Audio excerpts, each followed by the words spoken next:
उसके साथ में बदतमीजी से बिहेव करोगे, मैं उससे डबल बदतमीजी से आपके साथ बिहेव कर सकता हूँ। मेरे कार्यकर्ता कुछ नहीं बिगाड़ सकोगे, 2 दिन उसका काम खोटी कर दोगे, उसको रिस्पॉन्स नहीं करोगे, लेकिन मैं आपकी जिंदगी और नौकरी दोनों खराब कर सकता हूँ। आपकी नौकरी खराब करने में मुझे एक कागज लिखने की भी जरूरत नहीं पड़ती, टेलीफोन में ही हो जाएगी आपकी नौकरी खराब। और अभी 20 साल तक तो मैं यही हूँ, कहीं जाने वाला नहीं हूँ। 20 साल तक आई मेक श्योर कि कहीं 20 साल तक मैं जो है अपना घर द्वार देखना बंद करा दूँ।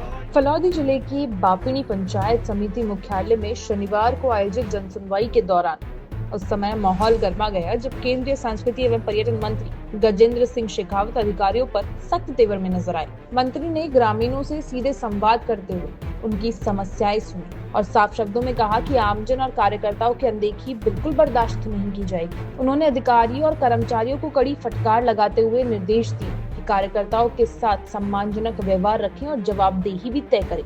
शेखावत ने ये भी स्पष्ट किया कि ये किसी एक व्यक्ति के लिए नहीं बल्कि सभी के लिए संदेश है। अधिकारी सम्मान करे लेकिन कार्यकर्ता भी मर्यादाएं बनाए रखें। साथ ही उन्होंने चेतावनी दी कि जो अधिकारी और कर्मचारी रिस्पॉन्स नहीं देंगे उन्हें इसका परिणाम भी भुगतना पड़ेगा। देखिए, जनप्रतिनिधि को जनता अपना प्रतिनिधि इसीलिए चुनती है कि वो उनकी समस्याओं, उनकी छोटे बड़े विषयों के समाधान को लेकर के काम करे। और मुझे अत्यंत प्रसन्नता है कि मुझ में विश्वास रखते हुए, मुझ पे भरोसा करके इतने सारे लोग अपने छोटे छोटे विषयों को लेकर के, अपने से संबद्ध विषयों को लेकर के आकर के यहाँ चर्चा करते हैं। निश्चित रूप से यदि आप एक किसी मुकाम पर पहुंचने के बाद में भी यदि आप पहला धरातल से जुड़े रहें तो लोग आपके साथ में जुड़ते हैं, और दूसरा जब लोग आपके साथ में जुड़ते हैं, आपके पास आते हैं और आप उनके किसी विषय का समाधान करके उनको राहत प्रदान कर सकें। विषय बहुत छोटा सा भी हो सकता है और बड़ा विषय भी हो सकता है, यदि आप उनको राहत दे पाते हैं तो निश्चित ही दिल को बहुत प्रसन्नता और सुकून मिलता है। सर, राहुल गांधी कार्यकर्ताओं को उतना ही सम्मान देते हैं जिस प्रकार प्रधानमंत्री नरेंद्र मोदी भी कहते हैं कार्यकर्ता रीढ़ की हड्डी होते हैं। क्या उसी बात को ध्यान में हर कार्यकर्ता को अच्छे से सुनते हैं? नहीं तो करना ही है, तो धर्म है यार। कार्यकर्ताओं ने मुझे बनाया है, मैंने कोई उनको थोड़ी बनाया है। सर, राहुल गांधी ने ट्वीट किया है कि जो है रुपए डॉलर के मुकाबले गिर रहा है और यही महंगाई की शुरुआत है। देखिए, मुझे लगता है कि राहुल गांधी साहब को अर्थव्यवस्था की कितनी समझ है, ये अपने आप में एक प्रश्न चिन्ह इस पर लगा हुआ है। रुपया डॉलर के मुकाबले कमजोर है। जिस तरह की परिस्थितियां ग्लोबल सिनेरियो है अभी, जिस तरह का जियो टर्बुलेंस विश्व में है, जिस तरह की उथल पुथल इस वर्तमान परिस्थिति में मिडिल ईस्ट के वॉर के समय में बनी हुई है, जहाँ एक तरफ सोने की प्राइसेस कंटिन्यूस कम हो रही है। थोड़े से दिन पहले राहुल गांधी जी सोने को लेकर के चिंता व्यक्त कर रहे थे, अभी रुपये को लेकर के चिंता व्यक्त कर रहे हैं। और राहुल गांधी जी को पहले अपने गिरेबान में झांक करके देखना चाहिए। भारत में थोक महंगाई की दर दुनिया में सबसे कम है, पूरे विश्व में।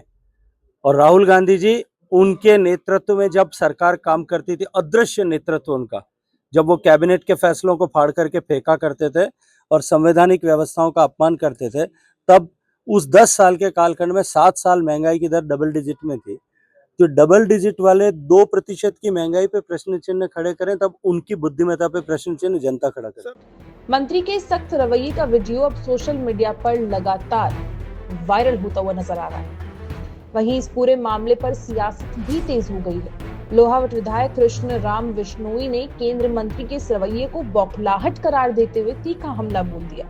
उन्होंने कहा कि क्षेत्र में विकास कार्य ठप पड़े हैं और पिछले 2 साल से 2.5 साल में गिने चुने हैंडपंप और ट्यूबवेल ही लगाए गए, जिनमें भी समय पर पानी नहीं आ रहा है। विश्नोई ने यह भी आरोप लगाया कि भाजपा के अंदरूनी खींचतान के चलते इस तरह के बयान सामने आ रहे हैं। उन्होंने केंद्रीय मंत्री के इस बयान पर भी निशाना साधा, जिसमें 20 साल तक खुद के बने रहने की बात कही गई थी, और कहा कि ऐसे बयान ये साफ करते हैं कि मंत्री में बौखलाहट है और ये उसी का नतीजा भी है। पहली बात तो फटकार लगाना, ये स्पष्ट झलकता है कि इनकी बौखलाहट है। इनके स्टेट गवर्नमेंट में काम नहीं हो रहे हैं, विभाग के अधिकारी इनकी मान नहीं रहे हैं। स्पष्ट है, बौखलाहट है काम करने की। अधिकारियों को काम करने का तो इशारा करना पड़ता है, निर्देश देने पड़ते हैं, उनको डांटी देनी पड़ती नहीं है। जब राज्य में आपकी चलती हो, आपके अधिकारी काम आपके कहने से काम करते हो, तो उसमें आपको कोई डांटी देनी थोड़ी पड़ती है। हम भी एमएलए रहे हैं, काम का हमने इतिहास रचा है, वही लुआवट है, वही बापिणी है। कुछ अधिकारी वही है, अधिकारी पहले वही थे जब हम थे। ये बौखलाहट है। और दूसरे में 20 साल नहीं रहूंगा, ये भी इसका बौखलाहट का अंश मानो। और यह इनकी राजनीति में आपसी गुटबाजी है भाजपा के अंदर भी। राजस्थान में भी है और जोधपुर जिले में भी है, और हमारे इधर ये फलोदी जिले में इनके मंत्रियों के, स्टेट के मंत्रियों के आपस में मुझे ऐसा ही लगता है कि इनके आपसी गुटबाजी भी है। सर कल ये भी देखा गया था कि वहाँ के लोग जो है उन्होंने भी कार्यकर्ताओं ने आरोप लगाया कि अधिकारी हमारी सुनते नहीं सुनते अधिकारी, जब इनकी नहीं दोनों सुनते जगह तो के अंदर जब इनकी नहीं सुनते हैं, इनकी गुटबाजी आपस में, स्टेट मिनिस्टर के, केंद्र के मिनिस्टर के आपस में इनकी गुटबाजी है, आपसी इनके मतभेद है। इनकी वजह से इनके कार्यकर्ताओं के, जब अधिकारी, इनके नेताओं के कार्यकर्ता नहीं सुनते, अधिकारी नहीं सुनते, कार्यकर्ता सुनता, कोई सवाल ही नहीं है। वर्तमान की क्या स्थिति? स्थिति वर्तमान की आज पानी, आज जब इन्होंने ये रखी है बापड़ी में, ये लॉर्ड के अंदर जन सुनाई रखी है, आज 2-2 साल से, 1.5 साल से ट्यूबवेल बंद पड़े हैं, पानी की सप्लाई नहीं, वाटर सप्लाई नहीं, पानी के लिए तरस रहे हैं लोग, पीने के, पेयजल के, ड्रिंकिंग वाटर के लिए पानी नहीं है। आज हालात बहुत खराब है। छोटे मोटे जो रोजमर्रा के काम है कार्यकर्ता के, वो भी नहीं हो रहे, कार्यकर्ताओं के, आम जनता के कोई काम नहीं हो रहे।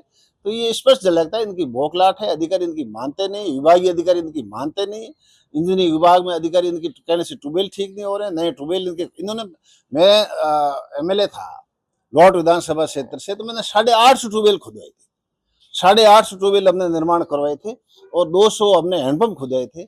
आज स्थिति ये है कि 5 ट्यूबवेल खुदे 2.25 साल के अंदर, हद होगी। और जो फैले ट्यूबवेल है उनको वापस इनको तैयार नहीं करवा रहे हैं। तो ये तरह तरह मची हुई, कार्यकर्ता को, आम जनता परेशान है, कार्यकर्ता नहीं, आम जनता परेशान है। आज बेमौसम बारिश से किसानों की फसलें तबाह हो गई है, उसके लिए कुछ नहीं कर रहे हैं। गिरदावड़ी का कहा है, लेकिन उसमें भी इनको कोई मुआवजा देने की इनको नीयत नहीं झलकती। ऐसे में अब सवाल ये है कि क्या ये सख्ती व्यवस्था सुधारने की कोशिश है या फिर सियासी दबाव और अंदरूनी खींचतान का असर? इसका जवाब आने वाला वक्त ही देगा।